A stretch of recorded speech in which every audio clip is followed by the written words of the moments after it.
അവർ എഴുന്നേറ്റ് തന്നെ ഉത്സാഹത്തോടെ ആയിരുന്നു. അവൾ വേഗം കുളിച്ച് റെഡിയായി വന്നു. ശിവക്ക് നാടൻവേഷാവും ഇഷ്ടമെന്ന് കരുതി അവൾ സാരി ഉടുത്തു. നെറ്റിയിലൊരു കുഞ്ഞു പൊട്ട് മാത്രം തൊട്ടു. അവൾ താഴേക്ക് വരുമ്പോഴാണ് രമേശ് ഹാളിലിരിക്കുന്ന അഞ്ജലി കണ്ടത്. അവൾ അയാളുടെ അടുത്ത് പോയി. ആഹാ, ഇന്ന് എന്തു പറ്റി? അങ്ങോട്ട് വന്ന രാധ ചിരിയോടെ അഞ്ജലിയെ നോക്കി ചോദിച്ചു. അവൾ മനസ്സിലാവാത്ത പോലെ രാധയെ നോക്കി. ഇനി അങ്ങോട്ട് കാക്ക മലർന്നു പറക്കും ആന്റി. ഉറക്കത്തിൽ നിന്ന് എഴുന്നേറ്റ് വന്ന ഗൗതം സോഫയിൽ ഇരുന്നോട് പറഞ്ഞു. അഞ്ജലിക്ക് കാര്യം മനസ്സിലായി. എനിക്ക് പുറത്തു പോകേണ്ട ആവശ്യമുണ്ട്, അതുകൊണ്ട് നേരത്തെ കുളിച്ചു. അതിന് ഈ ആരും കളിയാക്കണ്ട. അഞ്ജലി ഗൗത്തിനെ നോക്കി പുച്ഛിച്ചു. നിന്റെ ആവശ്യം എന്താണെന്ന് അറിയാമെന്ന ഭാവത്തിൽ ഗൗതം അവളെ നോക്കിയിരുന്നു. അഞ്ജലി രമേശിന്റെ അടുത്തേക്ക് നീങ്ങി നിന്നു. പപ്പ. ആ പറ മോളെ. അത് എനിക്ക് കോളേജിലൊന്ന് പോകണം, അത്യാവശ്യമാണ്. അതിനെന്താ, പോയി വാ. ഒറ്റക്കാണോ പോകുന്നത്? അതെ. ഒറ്റയ്ക്ക് പോകണ്ട, കാറെടുത്ത് പോയിക്കോ. അപ്പോൾ ഡ്രൈവർ കൂടെ ഉണ്ടാവും. അയ്യോ പപ്പ, ഞാൻ പറയാൻ മറന്നു. ഗൗതമും ഉണ്ട്, അവൻ്റെ കൂടെയാ.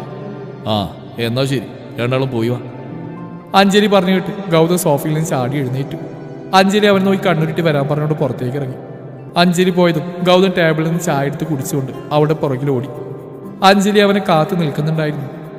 നീ ഇങ്ങനെയാണ് വരുന്നത്? പല്ലുകൾ തേച്ചില്ലേ? പിന്നെ പോകുന്നതിന്റെ പെണ്ണ് കാണാനൊന്നല്ലല്ലോ. നല്ല തല്ലു വാങ്ങാൻ പോകുമ്പോൾ പല്ലേക്കേണ്ട ആവശ്യമുണ്ടടി കഴുതേ. പോടാ പട്ടി, കാര്യം നാക്ക് വളച്ചു പോലെ പറഞ്ഞാലുണ്ടല്ലോ. പോകുമ്പോൾ അമ്പലത്തിലൊന്ന് കയറണം. അഞ്ജലി പറയുന്നിട്ട് ഗൗതം ചിരിച്ചു. അവർ നേരെ അമ്പലത്തിൽ പോയി. ഗൗതം കാറിൽ തന്നെ ഇരുന്നു. അഞ്ജലി ഭഗവാനെ തൊഴുതു. ഈശ്വര ഭഗവാനെ കാത്തോളനെ. അടിയും വഴക്കുമായി നടക്കുന്ന ആ സാധനത്തിനോട് ഒരു ഇഷ്ടം തോന്നിപ്പോയി. അതിൻ്റെ തെറ്റല്ലോ. ആ റൗഡില്ലാതെ ഇനി പറ്റില്ലെന്നേ. അതുകൊണ്ട് ഞാൻ ഇഷ്ടമാണെന്ന് പറയുമ്പോൾ അവൻ്റെ മനസ്സിൽ എന്നോട് ഇഷ്ടം തോന്നിക്കണം കേട്ടോ പ്ലീസ്. എല്ലാം സെറ്റായാലും ഒരു ചുറ്റുവിളക്ക് തരാൻ ഞാൻ. കൈവിടല്ലേ. അവൾ മനസ്സിൽ പറഞ്ഞുകൊണ്ട് വേഗം ഇറങ്ങി ഓടി. ഓടിക്കാരിരുന്ന് ഫോൺ എടുത്ത് അജയുടെ നമ്പർ ഡയൽ ചെയ്തു. അവനോട് സംസാരിച്ച് ഫോൺ കട്ടാക്കി അഞ്ജലി സീറ്റിൽ ചാരിയിരുന്നു. ഏട്ടൻ വീട്ടിലേക്ക് വന്നു. ഇനി വേഗം വണ്ടി വിട്ടോ. നേരെ പോയത് ശിവയുടെ കോളനിയിലേക്കാണ്. അമ്മു ലക്ഷ്മി തന്നെ കാണരുതെന്ന് അവൾ പ്രാർത്ഥിച്ചു. ഭാഗ്യം കൊണ്ട് അവരവിടെ ഉണ്ടായിരുന്നില്ല. കാറിൽ നിന്ന് ഇറങ്ങാൻ നിൽക്കുന്ന അഞ്ജലിയുടെ കയ്യിൽ ഗൗതം പിടിച്ചു. All the best. അഞ്ജലി ചിരിച്ചു. ഇനി അഥവാ സീൻ കോൺട്രാണെങ്കിൽ ജസ്റ്റ് ഒരു മിസ് ഇട്ടാൽ മതി, ഞാൻ വണ്ടി സ്റ്റാർട്ട് ചെയ്തിട്ടോളാം. പോടാ. അവൻ്റെ കൈ മാറ്റി അഞ്ജലി കാറിൽ നിന്ന് ഇറങ്ങി. മുകളിലേക്ക് കയറുമ്പോൾ അവളുടെ മനസ്സിൽ ശിവയുടെ കൂടെ ആദ്യമായി അവിടെ വന്ന ഓർമ്മയായിരുന്നു. ചുണ്ടിൽ ഇളം ചിരിയോടെ അവൾ മുകളിലേക്ക് കയറി. മുകളിലെത്തിയതും അതുവരെ തോന്നാത്ത പേടിയും വെപ്രാളവും അവളെ കീഴ്പ്പെടുത്തി. അടഞ്ഞുകിടക്കുന്ന വാതിൽ ലക്ഷ്യം വെച്ച് അഞ്ജലി നടന്നു. വിറക്കുന്ന കൈകൾ കൊണ്ട് അവൾ പതിയെ വാതിൽ തട്ടി. 2 പ്രാവശ്യം തട്ടിയിട്ടും തുറക്കുന്നില്ലെന്ന് കണ്ട് വീണ്ടും തട്ടാൻ തുടങ്ങുമ്പോഴാണ് വാതിൽ തുറന്ന് ശിവ വന്നു. ഉറക്കത്തിൽ നിന്നുണർന്ന ആലസ്യത്തോടെ അവൻ കണ്ണു തിരുമ്മി. അവനെ കണ്ടതും എല്ലാം മറന്ന് അഞ്ജലി കണ്ണു വീഴിച്ചു. ശിവ കണ്ണു തിരുമ്മി നോക്കുമ്പോൾ മുന്നിൽ നിൽക്കുന്ന അഞ്ജലിയെ കണ്ട് വിശ്വാസം വരാതെ വീണ്ടും സൂക്ഷിച്ചു നോക്കി. അഞ്ജലിയാണെന്ന് കണ്ടതും അവൻ അമ്പരന്നു. പെട്ടെന്ന് തന്നെ അവൻ്റെ മുഖത്ത് അമ്പരപ്പ് മാറി. അവിടെ ദേഷ്യം കയറിക്കൂടുന്ന അഞ്ജലി കണ്ടു. എന്താടി? അവൻ്റെ ശബ്ദം കേട്ട് അഞ്ജലി ഞെട്ടി. അവൾ വന്ന് എന്തിനാന്ന് പോലും മറന്നിരുന്നു. അവൾ നിന്ന് പരിങ്ങി. അത് പിന്നെ ഞാൻ. നിനക്കെന്താ വിക്കുണ്ടോ? കാര്യം എന്ന് വെച്ചാൽ പറഞ്ഞിട്ട് പോടി. അതെന്താന്ന് വെച്ചാ ഒരു കാര്യം പറയാൻ. മൊത്തം കയ്യിൽ നിന്ന് പോയെന്ന് അഞ്ജലിക്ക് മനസ്സിലായി. എങ്ങനെ അവനോട് എല്ലാം പറയുന്നറിയാതെ അവൾ കുഴഞ്ഞു. ശിവയുടെ ശബ്ദം കേട്ടാണ് ഡാനി എഴുന്നേറ്റത്. അവൻ മൂരി നിവർന്നുകൊണ്ട് വാതിൽക്കിലേക്ക് നോക്കിയതും അഞ്ജലിയെ കണ്ടു. വിശ്വാസം വരാതെ വീണ്ടും കണ്ണു തിരുമ്മി നോക്കി. സത്യമാണെന്ന് കണ്ടതും വേഗം എഴുന്നേറ്റ് ശിവയുടെ പുറകിൽ പോയി നിന്നു. ഡാനി കൂടെ വന്നു. ശിവക്ക് ദേഷ്യം നുരഞ്ഞു പൊന്തി. ഡേ പുല്ലേ, രാവിലെ തന്നെ നിന്റെ കഥകളി കാണിക്കാനാണോ വന്നേ? അവന്റെ ദേഷ്യം കണ്ട് അഞ്ജലി കരച്ചിലിന്റെ വക്കിലെത്തി. ഡാനി ശിവയെ പിടിച്ചു മാറ്റി അവിടെ മുന്നിലേക്ക് ആയിരുന്നു. എന്താ കുട്ടിക്ക് എന്താ വേണ്ടത്? എളിമയോടെ ഡാനി പറയുന്ന കേട്ട് ശിവ ദേഷ്യം നിയന്ത്രിച്ചു. ഡാനി വന്നെങ്കിലും അഞ്ജലിയുടെ നോട്ടം ശിവയിൽ തന്നെ ആയിരുന്നു. എനിക്ക് ഒരു കാര്യം പറയാൻ. പറഞ്ഞോളൂ, എന്താണെങ്കിലും ചേട്ടനോട് പറഞ്ഞോളൂ. നിങ്ങളോടല്ല, എനിക്ക് ഇയാളോടാ പറയാനുള്ളത്. ഡാനി സമയമുഖത്തോടെ നിൽക്കുന്നുണ്ട്. ശിവ ഉള്ളിൽ ചിരിച്ചു. ഡാനി പിന്നെ അവിടെ നിന്നില്ല, അകത്തേക്ക് പോന്നു. അവൻ പോയതും ശിവ അഞ്ജലി അടുത്ത് പോയി. പറ, എന്താ കാര്യം? ഇവിടെ വെച്ചല്ല, പുറത്ത് എവിടെയെങ്കിലും. ഇവിടെ വെച്ച് പറയാൻ പറ്റുമെങ്കിൽ പറഞ്ഞാൽ മതി, അല്ലെങ്കിൽ പോവാൻ നോക്ക് പ്ലീസ്. അത്യാവശ്യ കാര്യമായിട്ടാണ്. ശാലിനിയുടെ കാര്യമാണെന്ന് പറഞ്ഞു. ശിവൻ തണുത്തു. ആ നീ താഴെ നിൽക്ക്, ഞാൻ റെഡിയായി വരാം. അഞ്ജലി ചിരിച്ചുകൊണ്ട് തലയാട്ടി ഇറങ്ങിപ്പോയി. ശിവ കുളിച്ച് റെഡിയായി പോകുന്ന ഡാനി നോക്കി നിന്നു. ഗൗതമിനോട് പറഞ്ഞ് അഞ്ജലി ശിവയെ കാത്തു നിൽക്കുന്നുണ്ടായിരുന്നു. ശിവ ബൈക്കിൽ കയറിയതും അഞ്ജലി പുറകെ കയറാൻ നിന്നു. നീ ഇതെങ്ങോട്ടാ?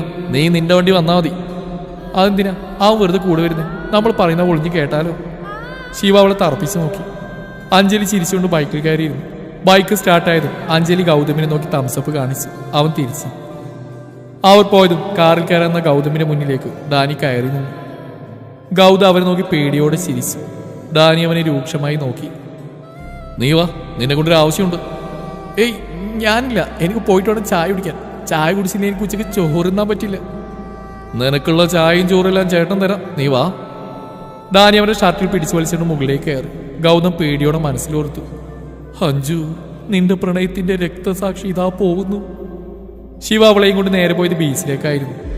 അഞ്ജലി പറഞ്ഞിട്ടാണ് അങ്ങോട്ട് പോയത്. വെയിലായതുകൊണ്ട് തന്നെ അവരൊരു മരത്തിന്റെ തണലിൽ നിന്നു. അതുവഴി പോകുന്ന ആളുകളെല്ലാം ശിവയെ പേടിയോടെ നോക്കുന്ന അഞ്ജലി കണ്ടു. ഒപ്പം അവൾക്ക് നേരെ പുച്ഛം നിറഞ്ഞ ഭാവം. എന്താ പറയാനുള്ളതെന്ന് വെച്ചാൽ വേഗം പറ. എൻ്റെ കൂടെ ഒരുപാട് സമയങ്ങളിൽ നിന്ന് എനിക്ക് ചീത്തപ്പേരാവും. ആ ചീത്തപ്പേര് നമുക്കങ്ങ് മാറ്റിയാലോ? എങ്ങനെയോ കിട്ടിയ ധൈര്യത്തിൽ അഞ്ജലി പറഞ്ഞു. ശിവ മനസ്സിലാവാത്ത പോലെ അവൾ നോക്കി. അഞ്ജലി അവൻ്റെ അരികിലേക്ക് ഒന്നുകൂടെ ചേർന്ന് നിന്നു. ഞാൻ തൻ്റെ ഭാര്യയായ ആ ചീത്തപ്പേര് എനിക്ക് ഉണ്ടാവില്ലല്ലോ. അഞ്ജലി പറയുന്ന കേട്ട് ശിവ തറഞ്ഞു നിന്നു. അവളിൽ നിന്ന് ഒരിക്കലും അങ്ങനെ ഒരു വാക്കാവും പ്രതീക്ഷിച്ചിരുന്നില്ല. അവൻ്റെ ഭാവം മാറും മുന്നേ തന്നെ അഞ്ജലി പറഞ്ഞു തുടങ്ങി, നമ്മൾ തമ്മിൽ കണ്ടിട്ട് ദിവസങ്ങളെ ആയിട്ടുള്ളൂ. എനിക്കിതുവരെ ഇങ്ങനെയൊന്നും തോന്നിയിട്ടില്ല. എങ്ങനെ പറയണമെന്ന് എനിക്കറിയില്ല, പക്ഷെ ഒന്ന് എനിക്കറിയാം, ഐ ലവ് യു. കടലിൽ നിന്ന് ആഞ്ഞു വീശിയ കാറ്റിൽ അഞ്ജലിയുടെ സാരിയുടെ തലപ്പ് അവൻ്റെ ദേഹത്തേക്ക് വീശി. ശിവ കേട്ടതൊന്നും വിശ്വാസം വരാതെ നിൽക്കുകയായിരുന്നു. അഞ്ജലി അവൻ്റെ മറുപടിക്ക് വേണ്ടിയും. സത്യം പറഞ്ഞു, അവളെന്തിനാ അവനെ വിളിച്ചുകൊണ്ട് പോയത്? ഗൗതമിനെ കസേരയിലെത്തി അവൻ്റെ മുന്നിൽ കസേരയിട്ടിരുന്ന് ഡാനി അവനെ ചോദ്യം ചെയ്യുകയായിരുന്നു. ഗൗതാണെങ്കിൽ ആകെ പേടിച്ചു പോയിരുന്നു. സത്യം പറഞ്ഞാൽ ഡാനി തല്ലിയാലെന്ന് അവൻ ഓർത്തു. നോട് പറഞ്ഞാൽ സത്യം കണ്ടുപിടിച്ചാൽ അടി കിട്ടും. അവനാകെ പെട്ട അവസ്ഥയിലായി. നീ പറയുന്നുണ്ടോ അതോ ഞാൻ പറയിപ്പിക്കണോ? സത്യമായിട്ടും എനിക്കറിയില്ല. അവളുടെ വാല് പോലെ നടക്കുന്ന എനിക്ക് അറിയില്ലെന്ന് പറഞ്ഞാൽ അത് വിശ്വസിക്കേണ്ട ഡാനി വെറും ഉണ്ടാക്കാനല്ല. അവളെന്തെങ്കിലും കൊട്ടേഷൻ കൊടുക്കാൻ വേണ്ടി ആയിരിക്കും. ഗൗതം പറയുന്ന കേട്ട് ഡാനി അവനെ രൂക്ഷമായി നോക്കി. ഗൗതം രക്ഷപ്പെടാനുള്ള വഴി തിരയുകയായിരുന്നു. നീ ഇടിക്കുള എന്ന് കേട്ടിട്ടുണ്ടോ? ഇല്ല, ഞാൻ ട്രാക്കുള എന്ന് കേട്ടിട്ടുണ്ട്. എന്നാലേ കേട്ടോ, അതെന്റെ വട്ടപ്പേരാ. എൻ്റെ ഇടി കണ്ട് നാട്ടുകാരിട്ടതാ. രാവിലെ തന്നെ വെറും വയറ്റിലൊന്നങ്ങ് തന്നാലുണ്ടല്ലോ. അയ്യോ വേണ്ട, ഞാൻ പറയാം, എന്നെ കൊല്ലല്ലേ. ആ അങ്ങനെ മര്യാദക്ക് പറ. എന്തു വന്നാലും വേണ്ടില്ല, സ്വന്തം ജീവനാണ് വലുതെന്ന് അവൻ കരുതി. മാത്രമല്ല എന്നാലും അവൻ അറിയുകയും ചെയ്യും. ഗൗത അഞ്ജലിയുടെ കാര്യമില്ലാണ്ട് ആനിയോട് പറയാൻ തീരുമാനിച്ചു. അവൾക്ക് ശിവയെ ഇഷ്ടമാണ്, അത് പറയാൻ കൊണ്ടുപോയതാ. ഗൗതം പറയുന്നിട്ട് ഡാനി ഞെട്ടി. അവ ഇരുന്നിരുന്ന് എഴുന്നേറ്റു. ചിരിക്കണോ കരയണോ എന്നറിയാത്ത അവസ്ഥയായിരുന്നു. ഡാനിയുടെ ഭാവം കണ്ട് ഗൗതം അന്തം വിട്ടു. ഡാനി ചിരിച്ചുകൊണ്ട് ഗൗതമിനെ കെട്ടിപ്പിടിച്ചു. അടിപ്രതീക്ഷ തനിക്ക് കെട്ടിപ്പിടുത്തം കിട്ടിയ ഷോക്കിൽ ഗൗതം വാവിളിച്ചു. വിയർപ്പ് തുള്ളികൾ അഞ്ജലിയുടെ നെറ്റിയിലും കഴുത്തിലും ഒഴുകിയിറങ്ങി. വെയിലിന്റെ ചൂടിനേക്കാൾ അവൾ ഒരുക്കിയത് ശിവയുടെ ഭാവമായിരുന്നു. ശിവ തിരിഞ്ഞെന്ന് മുഷ്ടിയിട്ട് നിൽക്കുന്ന കണ്ട് അവൾ പിടയുന്ന ഹൃദയത്തോടെ നിന്നു. കുറച്ചു കഴിഞ്ഞിട്ടും അവളിൽ നിന്ന് യാതൊരു പ്രതികരണമില്ലാതെ വന്നു അഞ്ജലി ശിവയുടെ മുന്നിലേക്ക് കയറി നിന്നു. ശിവ അവളെ നോക്കാതെ കടലിലേക്ക് നോക്കി. ഈ റൗഡിയുടെ പെണ്ണായിട്ട് എന്നെ ആ കൊച്ചു വീട്ടിലേക്ക് കൊണ്ടുപോയിക്കൂടെ? അവൾ വീണ്ടും പറഞ്ഞു. ശിവയുടെ ദേഷ്യം നിയന്ത്രണം വിട്ടു. അവന്റെ കൈകൾ അവളുടെ കവിളിൽ പതിഞ്ഞു. അഞ്ജലി കവിളിൽ കൈവച്ച് നിറഞ്ഞ മിഴികളോട് അവനെ നോക്കി. ശിവ ഒന്നും പറയാതെ ബൈക്കിന്റെ അടുത്തേക്ക് നടക്കാൻ തുടങ്ങിയത് അഞ്ജലി അവന് മുമ്പിൽ തടസ്സം സൃഷ്ടിച്ചു. അവന്റെ കത്തുന്ന മിഴികൾ കണ്ട് അഞ്ജലി പേടിച്ചില്ല. അവൾക്കപ്പോൾ അവളുടെ പ്രണയമായിരുന്നു വലുത്. അവന്റെ കണ്ണുകൾ ആദ്യം മുടക്കിയത് ചുവന്ന് തൊടുത്ത് അവളുടെ കവിളിലായിരുന്നു. അത് കണ്ടതും ഉള്ള നീർന്ന ശിവ അറിഞ്ഞെങ്കിലും അവനത് മനഃപൂർവ്വം ഒളിപ്പിച്ചു. ആളുകളെല്ലാം ശ്രദ്ധിക്കുന്നുണ്ടെന്ന് കണ്ടതും ശിവ വേഗം പോവാൻ നോക്കി. മാറടി മുനിന്ന്. എനിക്ക് ഉത്തരം കിട്ടാൻ ഞാൻ പോയില്ല. എന്റെ കയ്യിൽ നിന്ന് കിട്ടും. കുഴപ്പമില്ല, പക്ഷെ എനിക്കിതിന് മറുപടി കിട്ടണം. Yes or no. ഓടി പുല്ലേ. അവളെ തള്ളി മാറ്റി ശിവ ബൈക്കിൽ കയറിയിരുന്നു. അഞ്ജലി വേഗം ബൈക്കിൽ നിന്ന് ചാവി എടുത്തു. ശിവ അവളെ തുറിച്ചു നോക്കിയതും അഞ്ജലി വേഗം പുറകിലേക്ക് നീങ്ങി. ഇനിയും തല്ലുമോ എന്നൊരു പേടി അവൾക്ക് ഉണ്ടായിരുന്നു. ചാവിതാടി. ഇല്ല, എന്നോട് പറയാതെ ഞാൻ വിടില്ല. ശിവ ദേഷ്യത്തിൽ ബൈക്കിൽ നിന്ന് ഇറങ്ങി അഞ്ജലിയുടെ അടുത്തേക്ക് നടന്നു. അഞ്ജലി വേഗം പുറകിലേക്ക് നീങ്ങി. നിന്നെ പോലെയുള്ള കാശുള്ള വീട്ടിലെ പെൺകുട്ടികൾക്ക് അങ്ങനെ പലതും തോന്നും. അതിന് പ്രേമിക്കാനൊന്നും തരലല്ല എൻ്റെ പണി. നീ പോയി വേറെ ആളെ നോക്ക്. എൻ്റെ ഇഷ്ടം അങ്ങനെയായിട്ടാണ് തോന്നിയത്. എനിക്ക് ആദ്യമായിട്ട് പ്രണയം തോന്നിയത് തന്നോടാ. അവസാനമായിട്ടും ആ തന്നോട് മാത്രമായിരിക്കും. അഞ്ജലിയുടെ വാക്കുകൾ അവൻ്റെ ഹൃദയത്തിൽ ചെന്ന് കൊണ്ടു. പക്ഷെ അവൻ്റെ നിലപാടോ ഭാവമോ മാറിയില്ല. അവൾ വീണ്ടും വീണ്ടും അത് തന്നെ പറയുമ്പോൾ അവന് കൂടുതൽ ദേഷ്യം വന്നു. മര്യാദക്ക് തന്നോ, അല്ലെങ്കിൽ ആളുകളുടെ മുമ്പിൽ വെച്ച് നിനക്ക് ഇനിയും കിട്ടും. തരാം, പക്ഷെ താൻ ഇവിടെ നിന്ന് എനിക്കൊരു മറുപടി തരാതെ ഞാനിവിടുന്ന് പോവില്ല. ഇവിടെ ഈ മരിച്ചുകൂട്ടിൽ കാത്തിരിക്കും. ഇത് വെറുതെ പറയില്ല. എന്തൊക്കെ സംഭവിച്ചാലും അഞ്ജലി ഇവിടുന്ന് പോവില്ല. അത്രയും പറഞ്ഞ് അഞ്ജലി ശിവക്ക് നേരെ ചാവി നീട്ടി. ശിവ അവളെ തന്നെ നോക്കി. അവളുടെ വാക്കുകൾ ഉറച്ചതായിരുന്നു. ശിവ ചാവി വാങ്ങിയതും അഞ്ജലി തിരിഞ്ഞ് മരിച്ചുകൂട്ടിൽ തന്നെ പോയിരുന്നു. ശിവയെ നോക്കാതെ അവൾ കടലിലേക്ക് മിഴികൾ പായിച്ചു. ശിവ ബൈക്കെടുത്ത് പോകുമ്പോൾ ഒരിക്കൽ കൂടെ അഞ്ജലിയെ നോക്കി. അപ്പൊ ശിവക്ക് അവളെ ഇഷ്ടമാണോ? ആണെന്നാ തോന്നുന്നു, പക്ഷെ അവൻ തുറന്നു പറയുന്നില്ല. ഡാനി പറയുന്ന കേട്ട് ഗൗതമിന് സന്തോഷം തോന്നി. ശിവക്കും അങ്ങനെ ഇഷ്ടമുണ്ടെങ്കിൽ അവർ തമ്മിൽ സെറ്റായിട്ടുണ്ടാവുന്ന കരുതി ഗൗതം സന്തോഷിച്ചു. അപ്പൊ അവർ തമ്മിലെല്ലാം പറഞ്ഞ് ശരിയായിട്ടുണ്ടാവും അല്ലേ? ഒരിക്കലുമില്ല. നിനക്ക് ശിവയെ അറിയില്ല. അവിടെ മിനിമം ഒരു അടിയെങ്കിലും അവൾക്ക് കിട്ടിയിട്ടുണ്ടാവും. അയ്യോ, അവൻ ഇഷ്ടമാണെങ്കിൽ പിന്നെ എന്തിനാ തല്ലുന്നേ? ഡാ പൊട്ട, ശിവ അവൻ്റെ ഇഷ്ടം പുറത്തുകൊണ്ട് വന്നിട്ടില്ല. അതുകൊണ്ട് അവനത് തുറന്ന് പറയില്ല. ഇഷ്ടമാണെങ്കിൽ പിന്നെന്താ പറഞ്ഞാല്? അതാണ് ശിവ. അവൻ്റെ മനസ്സിൽ എന്തൊക്കെയുണ്ട്, ആദ്യം അത് കണ്ടുപിടിക്കണം. എന്നിട്ട് അവൻ്റെ പ്രണയം പുറത്തുകൊണ്ട് വരണം. ഡാനിയുടെ വാക്കുകൾ കേട്ട് ഗൗതം ചിന്തയിലാണ്ട്. ഡാനിയും ഗൗതം പുറത്തേക്കായിരുന്നു. അപ്പോഴാണ് ശിവയുടെ ബൈക്ക് വരുന്നവർ കണ്ടത്. പുറകിൽ അഞ്ജലിയിൽ നിന്ന് കണ്ടത് ഗൗതം പേടിച്ചു. അവളെ ശിവ എന്തെങ്കിലും ചെയ്തു കാണുമെന്ന് വരെ അവൻ ചിന്തിച്ചു. ഡാനിയും അതേ ചിന്തയിലായിരുന്നു. ശിവ ദേഷ്യത്തിൽ കയറി വരുന്ന കൂടെ കണ്ടതും ഡാനി കാര്യങ്ങൾ ഏകദേശം കണക്ക് കൂട്ടി. മുകളിൽ വന്നു ശിവ ഗൗതമിനെ കണ്ടതും അവന്റെ നേരെ പാഞ്ഞു. ഗൗതം പേടിച്ച് ഡാനിയുടെ പുറകിലേക്ക് നീങ്ങി നിന്നു. ഡാനിക്കും ശിവയുടെ ഭാവം കണ്ട് ചെറിയ പതർച്ച തോന്നി. അവൾ ആ കടപ്പുറത്തുണ്ട്, വേഗം വിളിച്ചോണ്ട് പോയിക്കോ. അത്രയും പറഞ്ഞ് ശിവ അകത്തേറി വാതിലടച്ചു. ഗൗതം ഡാനിയെ നോക്കി. ഡാനി ഗൗതമിനെ നോക്കി ഇളിച്ചു കൊടുത്തു.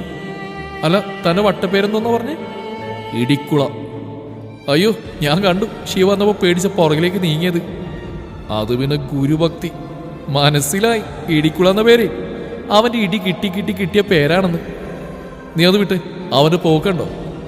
അവനവൾ അവിടെ ഇട്ടിട്ട് പോന്ന വട്ട. നീ വേഗം അവിടെ അടുത്തേക്ക് പോ. ഡാനി പറഞ്ഞപ്പോഴാണ് അഞ്ജലി ഒറ്റക്കാരെന്ന് ഗൗതം ഓർത്ത്. അവൻ അപ്പോൾ തന്നെ അവിടെ നിന്ന് ഇറങ്ങി. പോരുമ്പോൾ ഡാനി ഗൗതമിന്റെ നമ്പർ വാങ്ങിയിരുന്നു. ഗൗതം വരുമ്പോഴും അഞ്ജലി അവിടെ തന്നെ ഉണ്ടായിരുന്നു. ഗൗതം അവിടെ നിന്ന് ഇറങ്ങിയപ്പോൾ തന്നെ അഞ്ജലിയെ വിളിച്ചിരുന്നു. അവൾ പറഞ്ഞ പ്രകാരം അവൾ ഇരിക്കുന്നിടം പെട്ടെന്ന് തന്നെ കണ്ടെത്തി. കാറ് നിർത്തി ഗൗതം അവളുടെ അടുത്തേക്ക് ഓടി വന്നു. നീ എന്താടി ഇവിടെ ഇരിക്കുന്നേ? നീ ആദ്യം ഇവിടെ ഇരിക്കുക. അഞ്ജലിയുടെ അടുത്ത് ഇരുന്നപ്പോഴാണ് ഗൗതം അവളുടെ കവിളിൽ തിണ്ണത്ത് കിടക്കുന്ന ആ കൈവിൽപ്പാടുകൾ കണ്ടത്. അത് കണ്ടത് ഗൗതം അഞ്ജലിയുടെ കവിളിൽ പതിയെ തലോടി. കിട്ടിയല്ലേ? നിറഞ്ഞ മിഴികളോട് ചിരിച്ചുകൊണ്ട് അഞ്ജലി ഗൗതമിന്റെ തോളിലേക്ക് ചാഞ്ഞു. അവളെ ചേർത്ത് പിടിച്ച് ഗൗതം ചുട്ടുപൊള്ളുന്ന മണൽപ്പരപ്പിലേക്ക് നോക്കി. അഞ്ജലി നടന്നെല്ലാം ഗൗതമിനോട് പറഞ്ഞു. അവനെന്താ പറഞ്ഞു? ഇഷ്ടമല്ലെന്ന് പറഞ്ഞോ? ഇല്ല, രണ്ടും പറഞ്ഞില്ല, ആകെ ദേഷ്യം മാത്രം. ഉള്ളിലെ സങ്കടമടക്കി അഞ്ജലി പറയുമ്പോൾ ഗൗതം ഡാനി പറഞ്ഞു ഓർത്തു. ശിവയുടെ മനസ്സിൽ അഞ്ജലിയോട് ഇഷ്ടമുണ്ടെങ്കിൽ അവന്റെ മുന്നിലെ തടസ്സം എന്താണെന്ന് കണ്ടുപിടിക്കണം. എനിക്കറിയണം ഗൗതം. ഇഷ്ടമല്ലെങ്കിൽ തുറന്നു പറഞ്ഞൂടെ? ഇത് ദേഷ്യപ്പെട്ട എങ്ങനെ അറിയാം? അവന് ഇഷ്ടമല്ലെങ്കിൽ നീ എന്ത് ചെയ്യും? ഗൗതം പറയുന്ന കേട്ട് അഞ്ജലി തലയുർത്തി അവർ നോക്കി.